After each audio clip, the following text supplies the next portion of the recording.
dans le bac. Africa Mobimba TV. Niama, Niama.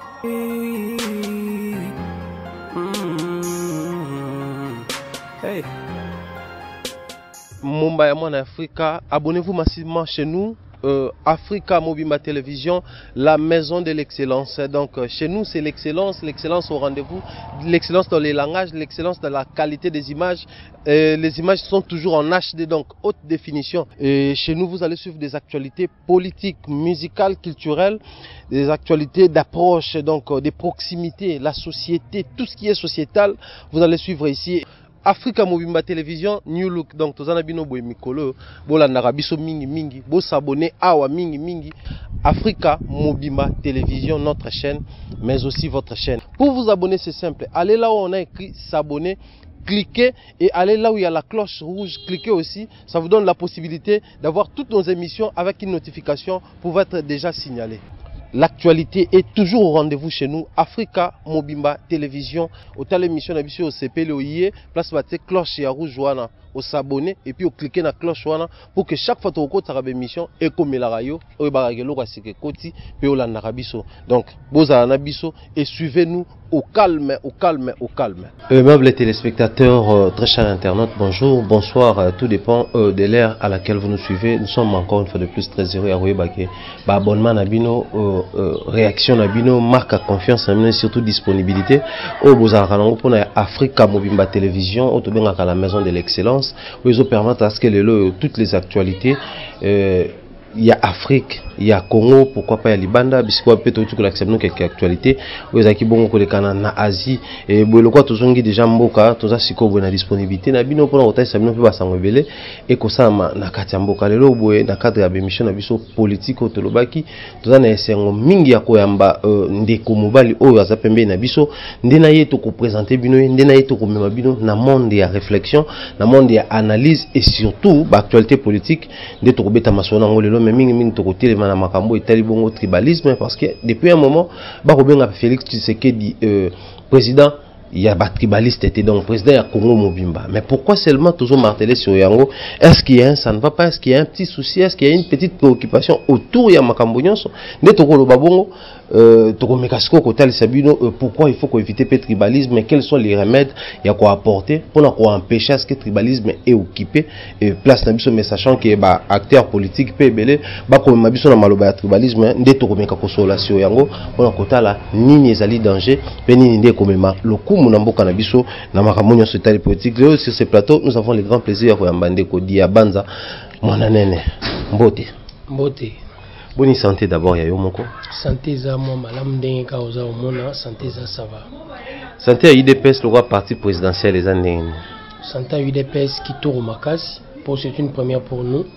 Tous gérer tous à la au sommet de l'État. Ouais. En tant que parti 37 ans d'opposition le lot au pouvoir c'est que santé prise à la sous qui tourne Makasi. Et ça la pour un objectif réellement au pouvoir 100 balles sans Rosimba Munduki nous l'avons réalisé c'est que tous en bonne santé.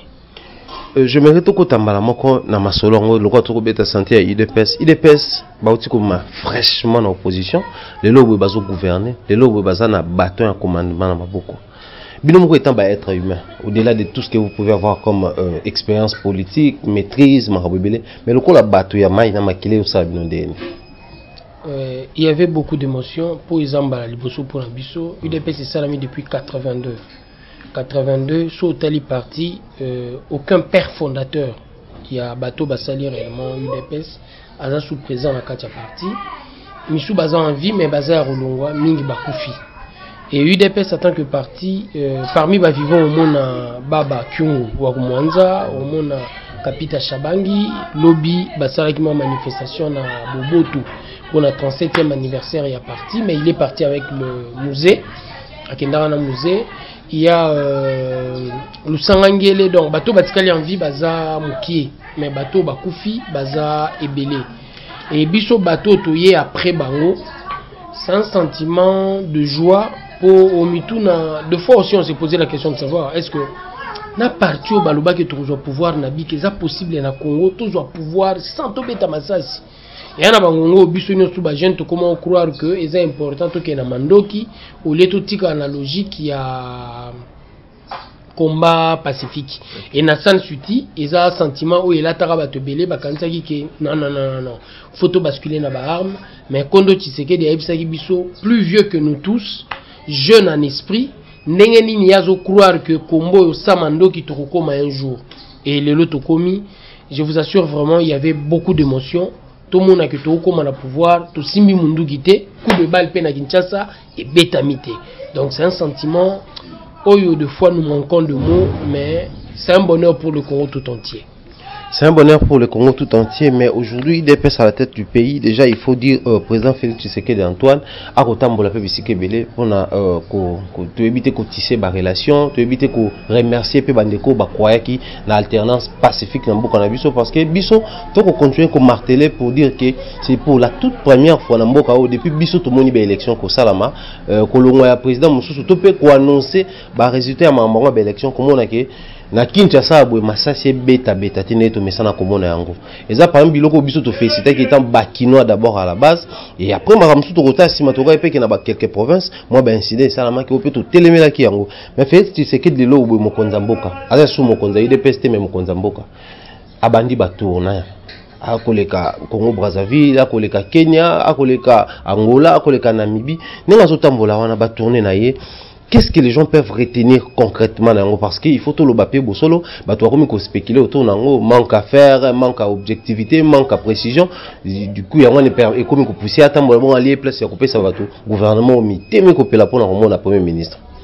En premier lieu, Aotika la fidèle na logique oyaye, il croit à la diplomatie qui permet réellement tout bondissement marambobila avec les voisins pour tout kende liboso et en second lieu, Azotika la logique na la position de l'UDPS. UDPS est le projet des sociétés nées depuis 83, après la création en 82, que pouvoir est qu'outa ni na Tokyo ni na Washington. Donc, il fait voir la tradition en Afrique, son mutabimi président abanda en Élysée, tapis rouge en Élysée, à la Tali, États-Unis. Il y est à la ici que la dynamique africaine, c'est une dynamique à laquelle il faut réellement croire. Dynamique, il y a un président africain, Nandenge Zaleli Lelo. Les dynamiques et permettre bisopé de l'intérieur to mekakusa la pression na régime ezalaki en place pour régime en place et que na tricherité to na forcing pour bale qui sa candidat na bango ezalaki Shadari. Donc dynamique wana o et permettre bisoto réussir quelque chose de plus normal, faut remercier en premier lieu. Après ba remerciement na ndenge ba soutenaki biso pour mboka ekoya na kaote pour régime à Kabila ezalaki réellement ko kanisa que il faut pas même mboka na kao, mais la dynamique extérieure est poussée et hormis la dynamique extérieure africaine où échanger makambu na merci à Pesi Bango, il faut les sous pour le développement Afrique à Tambola Bamboka wana. Entre États, il n'y a que relation d'intérêt. Na régime ezaki en place, ezaki na intérêt belé o ezaki ko corroborer tena intérêt ya congolais. Il faut que ndeko mona bamboka wana pour la kisa bango na régime échanger, il faut nécessairement bamboka wana to koma na partenariat gagnant. Ndenga lobaki on a ba discours n'union surtout précédent que on a besoin de partenariat et ça la gagnant. Tozo solana Angola zo gagner na partenariat autoza na bango, biso pe ba congolais tozo gagner. Tozo solana Rwanda partenariat faisala gagnant et partenariat gagnant wana ça se discute. Il fallait tambola pour l'accès bamboka n'union surtout que les régimes en place alingi que tous ensemble pour le développement Afrique ndenge France Fano aloba. L'Afrique a la forme d'un revolver dont la gâchette se trouve en RDC et biso sur le plan géostratégique entouré par 9 pays voisins directement, 26 pays voisins, 26 pays indirectement, où ils ont derrière 9 pays où on a toza na responsabilité à Koluka Kimia na sous-région pour RDC et Zamboka ya pamba te en termes de géostratégie et en plus sous na ba richesse na biso toza na ba richesse ebele stratégique et ba richesse ebele oyo ça la convoitise ya ba pays voisins au pe bazo kanisa mobulu na RDC zo permettre bango bakendaka na kokundula richesse na biso pour congolais à bénéficier na ngote nécessairement il fallait négocier à discuter na bato na nyonso à l'accès bango que na changement oyo partenariat et vous allez gagnant-gagnant. Changement au partenariat, ça la gagnant, oui, mais après un moment donné, bah, lanterne peut au côté de la victoire, parce qu'à un moment donné, bah, toi, on a cause à la éclairer, bah, à la paix, dans moins précision. À un moment donné, suite à l'actualité politique, bah, langage comme un Kobima, bah, langue s'élève, qui disons que, Félix Antoine Tshisekedi, d'Azos à la paix, moi, mon coincé, tout mboka korezo civil peu ba pression ka ba quelques pays africains, disons que, genre, Union africaine, bah, côté pression, bah, bimisa, bah, côté seni pression, bah, ça la boue, et pourtant, c'est n'azaki n'atteint largement.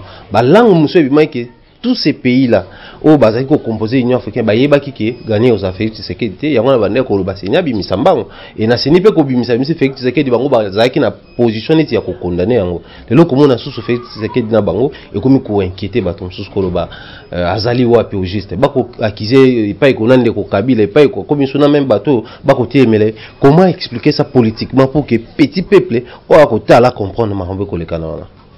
Entre États, il n'y a qu'une seule relation, ils ont la relation d'intérêt. Okay. Rwanda sera zobeta di solo, France sera zobeta di solo, États-Unis sera zobeta di solo, arobeta di solo te po alingara ba congolais. Akobeta di solo po azota la intérêt nini ya zo défendre na kati ya Congo. Que ce soit le Rwanda, baza ba pays à leçon te à démocratie pour la RDC. Okay. Soit aux Afrique du Sud à lobby, soit aux Ghana, soit aux Nigeria, nous pouvons nous permettre de dire ah bana mo expérience à l'élection. Mais bamboko nous etikaliwana Rwanda, Congo Brazza, ba yebi maramba l'élection te. Ce sont des pays automoni ba bouger ba constitution na bango, ba salisi ba parodie à l'élection pour réellement ba dictateur na bango batika le pouvoir au nom et à force. RDC a outil ko pesa leçon ya alternance politique. Pacifique sans coup de balle, a outil que sa leçon, il y a démocratie. Et par rapport à cette leçon en démocratie, je trouve très mal que, exemple, toute leçon est où ta na Rwanda. Et Rwanda, tant que beta masola seni, un intérêt na yaza défendre. Rien à voir avec le bonheur des Congolais. Avant de faire le bonheur des Congolais, il faut faire le bonheur des Mboganaye. Si on a la possibilité d'organiser l'élection, malamu na Mboganaye, akoki kolinga pete que élection malamu esalama na Congo. Et c'est une surprise pour nous pour ba Congolais ba kanisa ke Kagame pour une fois akoloba makamba malamu na o etali mboka na biso. Mais toutefois, malgré ba makambo wana nyonso tu ya intérêt pembeni, to linga te Rwanda ozalaka voisin na biso. To linga te Angola ozalaka voisin na biso. Congo Brazza aza voisin na biso. Et net baza ba voisin na biso. Je trouve très mal. Ata baza ba mboka oyo ba président bazo gérer baza na mwa kanda dictature na lolenge na bango ya ko gérer ya Angola te quoi. Baza na mwa lolenge na bango ya ko gérer, il faut nécessairement to discuter na bango pour na kimia na sous-région. Toza nango besoin pour na développement ya ba peuple na biso respectif.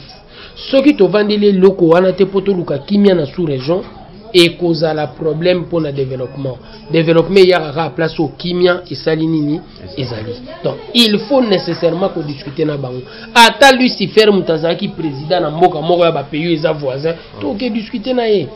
To discuter na ye pour un intérêt commun. Il y a sous-région pour sous-région et il y a réellement qu'on respecter la logique au président levé option partenariat gagnant. Partenariat gagnant et depuis la nuit des temps, mboka nyon soluka apika ka intérêt na ye, motonyon soluka intérêt na ye, quoi depuis normal lelo mokonza mboka fait que da luka pe intérêt mboka Congo, na ko sangisa ka maele to ko luka nenga ko sala échange na ba ne consommer ndeko dia banza to za la paix quand même sincère lelo à la tête à pays 35 jours déjà au mokonza mboka sikazali. Qu'est-ce que nous pouvons retenir de lui? Pas que mouvement tout expliquer mais pas que mité mapé davantage motozo pela. Selon la constitution, combien de jours on va permettre mon Konzamboka à Zouassima à investir pour appeler ça au premier ministre Sika. La négociation est 35 jours déjà.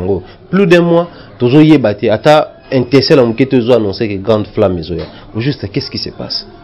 Narobanda réellement a volé à souka question na yo ils ont biso premier ministre. Les Congolais doivent être fixés. Totika mauvaise foi, totika colportage. Les intellectuels congolais ba comme na logique à na TV a beti de masolo na kati ya de masolo wana azu 67 masolo lukuta abati na de masolo wana o ezalaki ba fait réel et masolo lukuta zo beta ma mingi sur les élections, sur la nomination de l'informateur Le Premier ministre, parce qu'à un certain niveau ça dérange. Et puis, comme il y a un informateur à Kozalate, de l'autre côté, bien informateur à Kozala, toujours comprendre tout ça. Informateur à Kozala pour les constitutionnels. C'est l'article, c'est l'un des articles de la Constitution. Ils ont bêta solo et informateur. Ils ont dépendre kaka na président de la République. Ils ont dépendre na Constitution ya Mboka.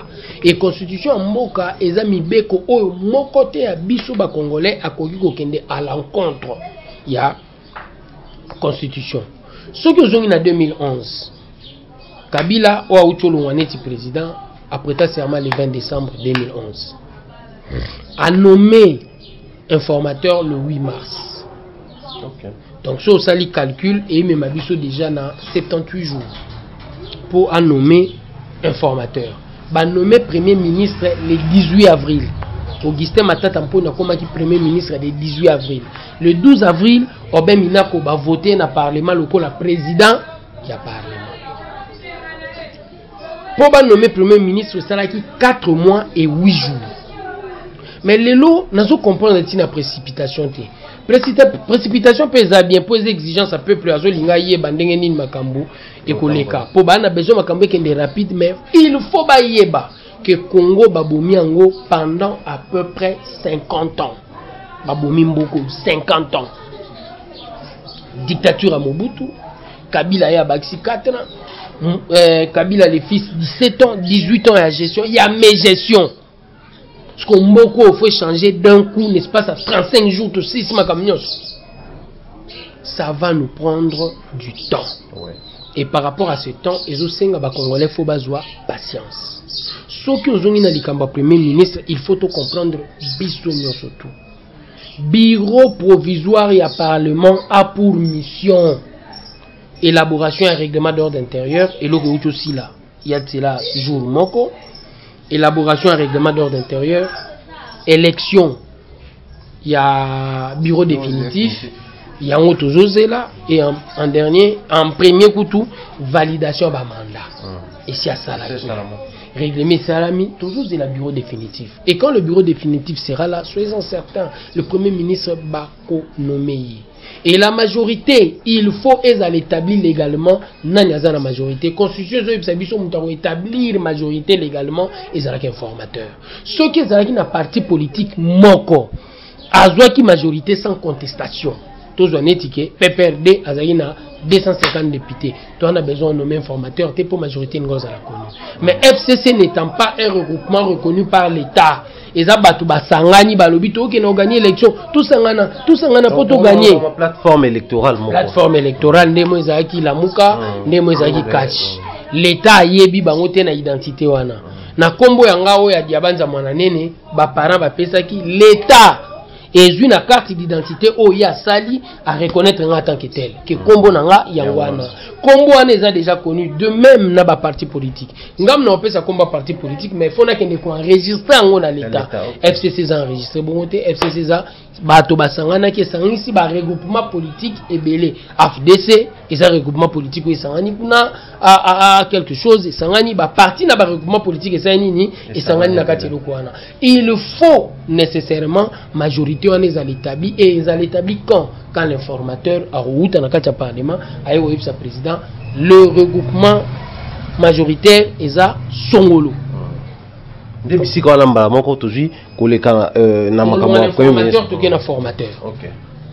Merci beaucoup, monsieur Diabanza. Moi, je crois assez clair par rapport à vos propos. Et vous permettre de avancer. En même temps, 35 jours, on peut le là, mais tu peux pas le faire. Biso to lingato, mais maintenant, ming sango ko ba mpe nzela. Yo le ko la moto za na matière ou éclairer ba lanterne ya bato. Le do linga tout me ka comprendre. Parce que d'un côté, les gens bazo expliquer ndingo le bien, mais de l'autre côté, il y a aussi ba préoccupation. Ba moko ba koloba. Ils appellent la pression de Kabila parce que le lobo on ne comprend plus rien de Kabila et pas de Tshisekedi Azalinani. Ceux qui m'ont quitté au ya et qu'on a simate bah ça na relation sous relation à père et fils, on ne comprend pas. Il y a mentor na élève toujours ébatté parce que bah tout mingi le cambon kozonga bah le il y a pas de il y a pas de fumée sans feu. Tout le monde le cambon kozonga tourner ko kabila ko taille pression de ko kabila ko imposer bato de ko kabila ko pesa ba injonction de ko kabila ko nanda ko sans kolaka de ko kabila ko convoquer sans raison, on ne comprend plus rien. Et ça parmi ba cause te pas ipé mususu balobi kuna la muka ndenge ba tourner sans ba ko couper sa premier ministre te ba ozela ba ba kitana no si makuna makamuso ebima tout comprendre nano eza nini juste. Kabila aza ex-président. Ouais. Depuis 1960 tilelo eza mbala liboso na kati ya Congo toza na ex-président. Ouais. Masolo tozo tuna par rapport à ndeko Kabila soto ke na Ghana batuna ngo lisusu te. Soto ke na Nigeria batuna ngo lisusu te. Soto ke na Afrique du Sud et tout na maka lisusu te pona nini et si ba viva yango. Pour nous, c'est une première expérience. Et c'est normal que ce soit Kabila, que ce soit Félix Tshisekedi, que ce soit vous le journaliste, que ce soit moi, membre de l'UDPS. Nous sommes en train d'apprendre une première expérience. Il y a un des ça na kati mito batu bobangi. Bobangi yone zo uta na nini, ezo uta na habitude otomesa na ngo. Soki mutu ayena pouvoir d'office o azaki liboso akenda ke exil to basali nini bakangi. Eza po na biso mbala liboso na kati ya moko oyo mutu azaki président face à nini atambola. UDPS aza na responsabilité na contexte oyo oyo eleki ba responsabilité nyonso tozwa. Eza responsabilité ya jeté. Ya ngona toujours ça l'appel na ba congolais pour ba comprendre réellement responsabilité oyo. Ce qui UDPS a inclure na kati ya programme politique na ye vengeance, arrestation. En partant de Belema lokola nini ngai inexpérimenté boy ba na ngamba mo chef d'état-major. L'UDPS est capable de le faire. Félix a aussi la signature na comme chef d'état-major. Est-ce que ba soldat ya Congo ba koyoka nga lokola mokonzi na bango pendant que ba yebi na sala cursus militaire te? OK. Et loko ba ko senga Félix ya wana na bato belé. Ndenge to vandi boye bazu membre moko force du progrès, l'un des mouvements de jeunes informels na kati ya UDPS, bazu membre moko force du progrès dans le président Seba. Ba ye na imba moko président ANR. Numéro 1 à ANR. Erbaroya na numéro 1 à ANR. Vous croyez réellement na kati ya ANR efficacité kozala? C'est ce que les gens demandent à l'UDPS. Ndenge to zaboué Félix Azwaki, il faut nécessairement le président Félix à ça la tabula rasa. Mais ne comprenez-vous? Il était 12 h, dimanche 17 février 2019, quand le président de la République honoraire, Joseph Kabila Kabange, est arrivé au volant de sa voiture à la résidence du chef de l'État Félix Antoine Tshisekedi Tshilombo. C'est le président de la République en personne qui l'a accueilli par des accolades fraternelles.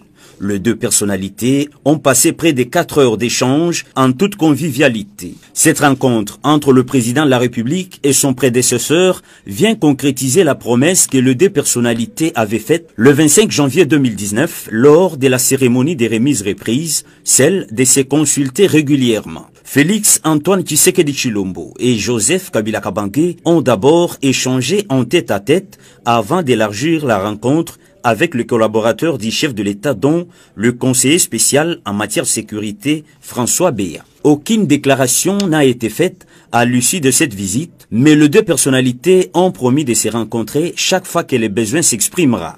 Très détendu dans son nouveau statut, le président de la République honoraire Joseph Kabila Kabange a repris les volants de sa voiture pour les chemins de retour.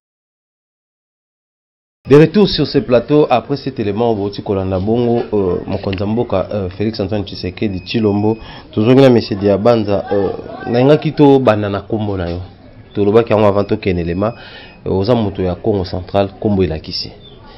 Mais en même temps, aux ana UDPS, les lots étant bazo ba UDPS ba Alexa Baluba Misapi. Et ça la blonde ni bino bozawana mais apparemment UDPS est ma partie à Baluba. Donc comment le roi na Congo ndeto ba église tel Baluba mbala mingi.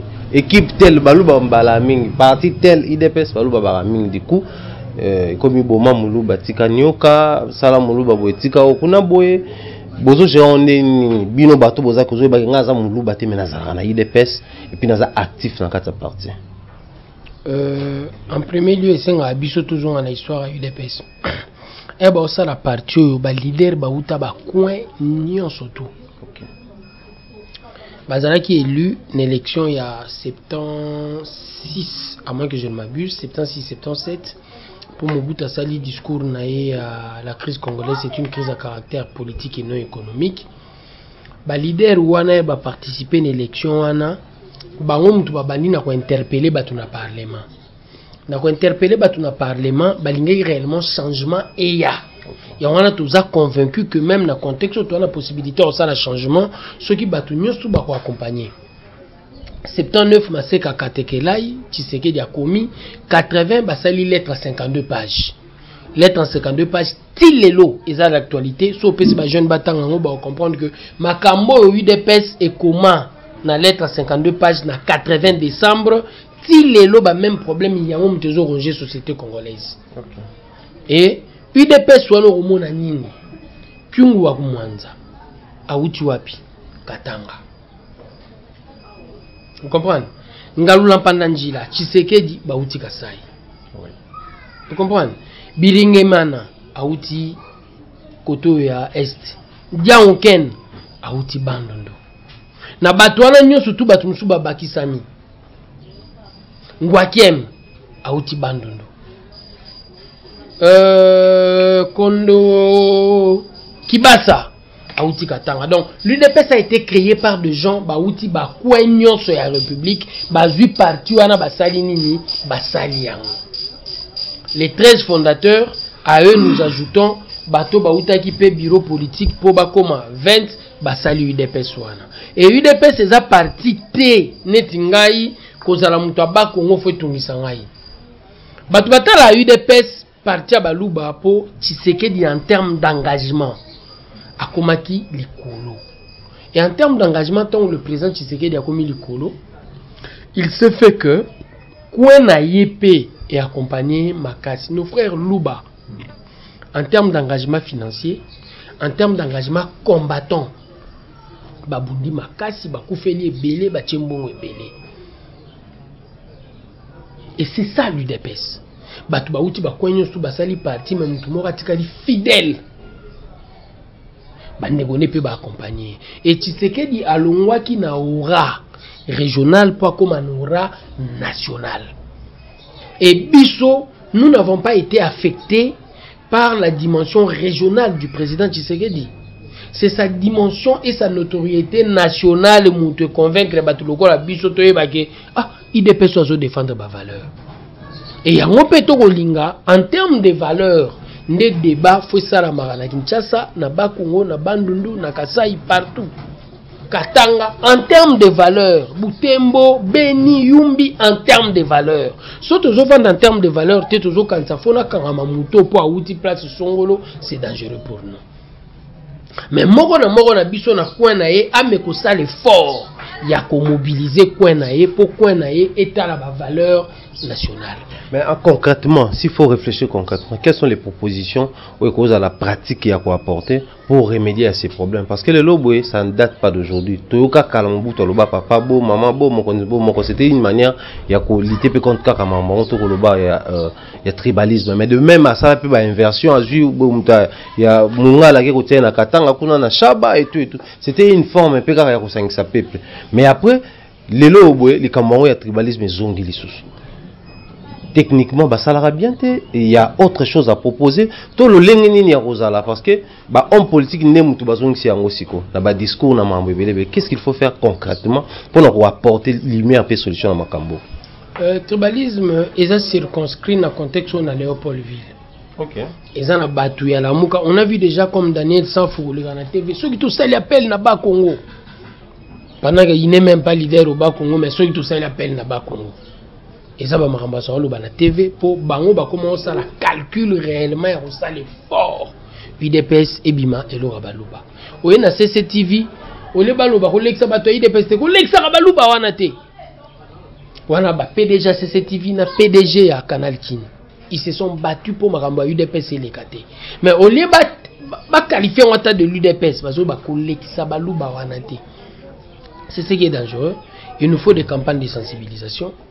Il faut tout expliquer na bakino na bataba Congo na batabandundu Congo est à 2 345 000 km². Ngadi abanza mwana nini ata batu nyonso ba Congo balinga na koma président. Okay. Il faut nazala pe voter de l'autre côté. Bah province mususu faut voter là. Soki na ngina comme pe président IDPS. Ata batu nyonso ba Congo o bazaka na IDPS ba voter nga. Non comme président IDPS té.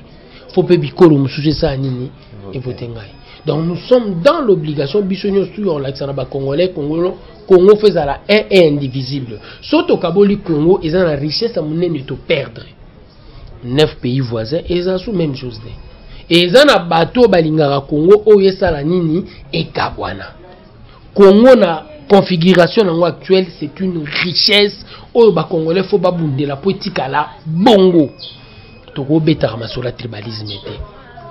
Hormis la campagne de sensibilisation, il faut nécessairement qu'il y ait des commissions parlementaires et enquêter sur ce qu'il y a eu. Nengani na meeting ya faïlu bato ba silisi meeting ba telemi ba ndoyemba boma muluba tiganyoka.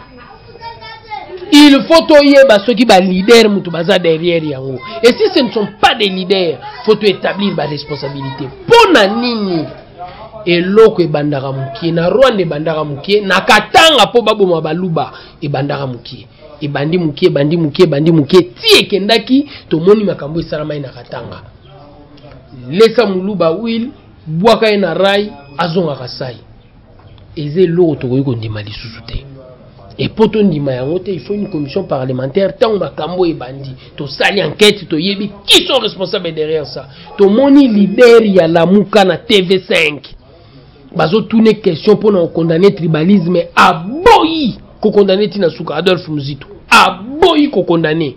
Posons-nous la question pour ani na boyi ko condamner tribalisme. C'est que ça discours et permettait qui bango ba réussir ko circonscrire Léopoldville pour ba atteindre l'objectif na bango d'ordre politique. Mais là qu'on a faut combattre ngo. Non mais après réalité sur le terrain ils ont pouvoir sur les contrats pour ça total épée les lots sur base il y a et comment on débat ko lo ba na bité bino au niveau interne. Vous vous dites quoi, vous vous organisez comment pour lutter contre le parce que dans le langage il y a bateau nandia ba mais ba kuto na ngote le loso total dans liste o ebimaki il y a bateau fa ba passeport diplomatique pour un bureau stratégique au bureau il y a président de la République tout le monde a pu ba komba ba lube ko zonga mingi géopolitique pour na bino apparemment bozo qui peut peut-être bino linga to condamner on a ba discours na ba campagne mais techniquement na niveau interne boza ko s'organiser nene. Directeur à cabinet adjoint à président Kombonaye Eberan Kolongele. Il n'a rien à voir na Kimuluba Azamuta Bandondo. Eberan Kolongele. Azamuluba te. Et à l'UDPS, Azapé parmi bateau faut bazo passeport diplomatique. On a besoin de l'UDPS. Compétence nanga et ça là qui ne reçoit poste Songolo. Et c'est difficile dans la réflexion à UDPS Moulouba, Mourayalouba, Moulouba Kolo parti. Il ne peut pas se permettre de le dire devant moi. Or, Louba on dénini. Et ben dénini n'a pas idée qui Moulouba né aïe en place par combattant bazar. Nous avons mené combat pendant longtemps. Tout respecter à Moutou par rapport à apport et non par rapport à tribu. Il y a qu'à l'interne où comprendre le combat. On a la possibilité de contredire le président du parti, on a la possibilité de contredire le secrétaire général sans être inquiété. Et tu estimes que dans un parti pareil, il y a un discours à Balouba. Et si matin, Kuna to jujara mutu na présence, na apport, na réflexion. À réfléchir n'engeni. Ah, apport les alikolo pas réfléchir bien. Ah, Azamakasi présent à chaque fois, c'est un apport. Ah, une action de rue efficace. C'est comme ça que l'on réfléchit. Et c'est comme ça que Moutazora va péter na UDPS. Total a écoloté. Total a sexté. Et je trouve tellement l'élo, Batoumo, Bebafanda, Missa Toumine, se construire le quoi. En même temps, on bêtit du Sola Mosengo. Quelqu'un à qui nous devons réellement du respect, beaucoup de respect. Pour la double casquette. Non seulement c'est un intellectuel avéré, pour Azamuta Pamba Pamba Tena Mambetali Mayele, Azasus na casquette spirituelle. Tant où y est à se permettre à Robert Lisolo la vérité des urnes, et zo tungisabi so mouki. Nazo banga ezala makamba salara na 92. Combat Tshisekedi na UDPS et CPDCT a une troisième voie. Kengo Adondo. Est-ce que Tourou est abongoté? Ce qui est abongoté, aye la biso ba preuve. En 2011 payé par le Barapé qui est au Kabila Temtagana mandat. Donc ça explique automatiquement moto azaki na position de force izaki conduite Etienne Tshisekedi. Donc tant en soutenant que izaki position mabete envers bino kombo Kabila Tshisekedi na IDPS. Tant le bien on a 2011, il a dit quand aussitôt après résultat azilaki un mois et tant le bango à la différence avec cette année, il avait 40 000 témoins. À la différence avec cette année, azalaki cardinalité. Vous comprenez madame la Roulouba? Azalaki cardinalité, tout aza cardinal. Casquette n'est principale, ils ont caractère spirituel. Casquette ya bateau foba loba makambo yo isa senko. Ils ont été. L'église catholique est très bien organisée. Moutakoya na li loba ya makambo tali politique ezalaka senko. Senko et lobby ya zeli un mois pour y aller sous ce loba. Je me pose la question de savoir à comment mouto la mouka. Respond naza na mopona yi. Na ko se permettre te na ko attaquer. Bien que bande omso IDPS ba osala ba on s'en. Ils a bien te na ko attaquer tata molimo. Tant mususu aza na ba preuve. Oya ko lakisa na biso bato IDPS otolinga to attaquer to komona. Mais so aza na ba preuve te eza blabla. C'est ce qui n'est pas bon. Manipulation est ça. Kinshasa failli remporter les élections. Résultat, on a centre Nabiso dirigé de main de maître Chabani. Failli remporter à 67%, Félix 18%, Chadari 17%. Et partant de ces éléments, Batoubaoli n'a pas manipulé Congo Mobimba. Baké n'a pas supputation. Papa. Nous sommes l'UDPS, on ne peut pas nous balayer d'un revers de la mer. L'essentiel à discours de Vandaki na Kinshasa est un discours tribaliste. Et c'est ce qu'ils ont fait. Ouais, nous avons perdu. Mais au perdre Congo Mumbapo au balaye Bissoir. Nous sommes l'UDPS, on a 37 ans.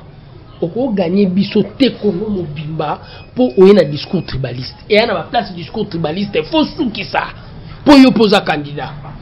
Ok, na discours tribal na Boutembote, ok, na discours tribal na Gomate. Nous sommes l'UDPS. Nous sommes l'UDPS. Ça, je le répète. Vous êtes l'UDPS, faute de temps, moi, ça tardait sous la moyen sur les athées. Moi, je crois que vous avez rappelé sur Mbalassima. Photocota, si j'ai relevez, vous avez béni, mais on a tout cabouane loco. Félix, c'est que d'ici, n'a pas retiré signature dans Genève, tout comme un bébé. Parce que nous sommes même ancien secrétaire, ou un président, Aïe, ça a bisoké, banvoutement, côté na quatre, m'a bébé. Actuellement, les lobes ne fait tout ce qu'il a comme président de la République. État spirituel les années. Pour bateau banvouta qui on a bakufité bali. Pour bateau mineno ba ko envoûté sous le kezali. To éviter état spirituel les années pour renforcer makambo, bokote sous na bokoko, bokote na bondoki, bokote na bokristo to neni. Pour to ko banga envoûtement tout so et aux alaka base te faut réclamer et aux alamboka mbande faut réclamer. As chrétien, en tant que chrétien, c'est sûr réellement au sommet de l'État. Abaxi Kosambela lisusu makasi pour responsabilité à Kosambela, responsabilité à Mbokeza, responsabilité à jeter, il faut réellement sur le plan spirituel azala au point. Donc Kosambela na efo ekoma lisusu makasi et c'est sûr bomonaki tant ba Osambela l'église ba Sambela na failu pa telemaki pour Asambela Nzambe pour le nouveau président. Nande ko failu. A telemaki pour Asambela Nzambe pour le nouveau président. Azalaki wana et heureusement pour nous azalaki wana na si le sambo nzamba yoka sur makasi donc ba le sambo wana nyonso toujours ça là que ndenge peut toujours ça l'appel ba congolais nyonso ba yeba que faut tout sambela ndenge to moni ba photo zo sur internet ba ko pesa ceux qui peut autorité spirituelle ceux qui peut nini ba la te ba tablier ba pesa ba makambo bena maboko to comprendre peut-être on les a ba bloka ba taliban to ba ni bo ko sa président Karaboy ko banga bande ko ba mfuta to ndene IDPS c'est quoi aming na marambo tout quoi aming na peuple. IDPS depuis longtemps tout quoi aming na peuple. C'est difficile au moins na quand IDPS to bête venir sur là mon so que franc-maçon so que rose toi té tout le peuple me taper ça là. Et chacun d'entre nous sera libre étant réellement un parti laïque. Il y a pour la place na Osambela et na place na Osambela yom tu yeba okota na mozindo pour réellement attaque du genre envoûtement et attaquer au thé. Et président ne bozungu na musalo azo sala. Ils ont lié la dimension ya foi, ils ont lié la dimension ya compréhension ya combat ya l'UDPS. Il y a un qui permettre de Congo et big élément essentiel ya destruction Congo vandi na corruption. Ba acte nini au fond na poser pour corruption o enyatama. Kozongi sambongo soko bimi nango. Eza leçon non seulement pour na ba dirigeants, eza leçon même pour na bandako. Moi na biso so tindi eza difficile à kende azong so retour era ke sumba moi bière otindagi. Donc président pesi leçon na batunyo surtout pour combattre corruption. Tant que président azoloba na sali déclaration de patrimoine, c'est une manière aussi ya relaxer élément o ebomara Congo ya corruption na obundisa ngo pour na lingi transparence. Okay. Vous comprenez? Tant que président vend un élément na télécommunication coûte ici 77 millions. Pendant que l'année coûte à 65 millions, dans un mois, 77 millions. Grâce à qui? Il y a dimension et rigueur à y pour lancer un message, il y a transparence. Élément mounene bomarambo koyo corruption. Bisognon surtout, ba structure il y a ba déjà droit de l'homme tant aux autres la mbongo et qui marabiso na maboko. Pour qu'il n'y ait pas poche à battre, ceux qui m'a trésor public, bah je évalue en haut de 16 à 20 milliards l'année. Parce que 16 à 20 milliards, on a surtout réellement le budget national. Dans l'année, on va aux aléas au foot. Parce que le président a posé un acte na 35 jours à Pamba. Oh, il y a un acte qui est na Congo Mobimba, qui a besoin d'avancement. Et l'objectif principal, c'est de combattre la corruption. Objectif principal. Nini, RTNC, machin. Les opposants sans saucissonner. Au meeting telle place. Tika bato basala batire étudiant na Lubumbashi kanga bato yo ba pesa ki ordre ya retirer yaka na bango devant le cours des tribunaux. Et ça ba changement radical. Moïse Katumbi pendant des années baboya zonga mboko. Pendant des années Kabila refusé. Le londinga noto beta lisolo abandi procédure ya zo passeport. Alongo italien. Ouais. Azo passeport congolais. Qui italien et itali bisote boaki zwa passeport congolais zonga mboka aya obunda wana failu bawelela nani ozala porte-parole ya opposition ye to failu bimeni kana député moko ndire ye soit yaza na bango ensemble 66 mais ça parti politique pété ensemble wana bato pe bakoya na bango cash bakoke na bango pa failu ensemble wana 66 députés nationaux, 97 provinciaux, donc à la possibilité à bouger moins bien, à Bimapé, MLCP lobby et Kotikate. Bembappé exile les athées, ce sont des changements radicaux. J'ai dit très bien radical. Pour un régime où Zaraki Awa, droit de l'homme, liberté Batou, basé qu'on respecte. Mais Bisso, sachant que c'est un droit pour Moïse Katumbi, a un passeport, baozong scellé. Et récemment, les prisonniers d'opinion politique, et les ont mis sa présence, ont étudié cas par cas. Il y a de ceux-là qui seront graciés, qui sont graciés, moi, ça la sous-politique et aux arrêtés pour infraction. Ils ont continué à demeurer. Condamnation, ils ont continué à demeurer. Pour la condamnation, il faut amnistie. Donc, ils ont étudié, surtout pour bimi sabato, surtout, au sentir réellement que changement même dans le cortège à président. Assurance c'est ça que Batoubazo protéger en premier le peuple. Okay. Assurance c'est ça. Même le cortège a diminué. Il y a un peu de créer polémique. Ex-président qui est dans le cortège. Au pays infraction, les musiciens ont 12 voitures, 15 voitures. Ils ont fait Bango Azate. Monsieur Diabanza, Tokomi Nasuka. Dans le bac. Africa Mobimba TV. Niama. Niama.